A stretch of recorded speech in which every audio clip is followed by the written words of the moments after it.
Lena, our salsa class starts tomorrow. Did you sign up? Not yet. I'm not sure if I should. Why not? It'll be fun. I've never danced before. What if I'm terrible? Come on, give it a try. No one's perfect at the beginning. I don't know. I might fall in front of everyone. It's not the end of the world. We're all learning. Easy for you to say. You love dancing. True, but I was nervous at first too. Really? You didn't look scared at all. I was, but now it's the best part of my week. Okay. Maybe I'll think about it. Lena, be brave. Just one class. All right. I'm in. Yay! I promise we'll have a great time. Okay, but if I step on your foot, it's your fault. Deal.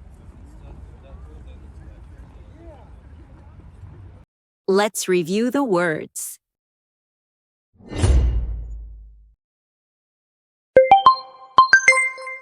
I'm in. This means you want to join or take part in something. You use it when someone makes a plan and you say, "Yes, I want to be part of it." It shows excitement and agreement. Example: We're going to the beach on Saturday. Are you in? Yes, I'm in.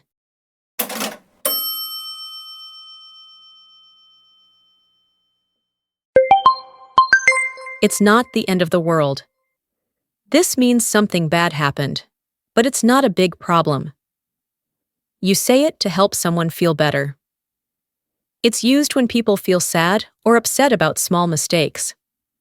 Example: I lost my phone for a day, but I found it again. It's not the end of the world.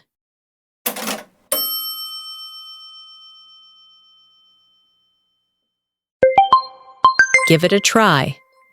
This means you should try something, even if you are not sure. You use it to encourage someone to do something new. It's a friendly way to say, just try. Example: I don't know if I can cook this. Come on, give it a try.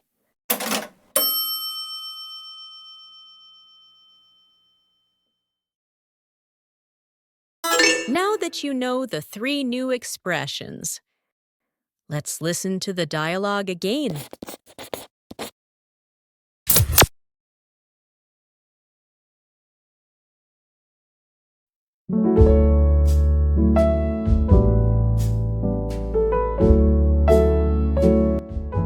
That was English Expressions Dialogue. Thanks for watching. Subscribe and turn on the bell for more fun English dialogues. See you next time.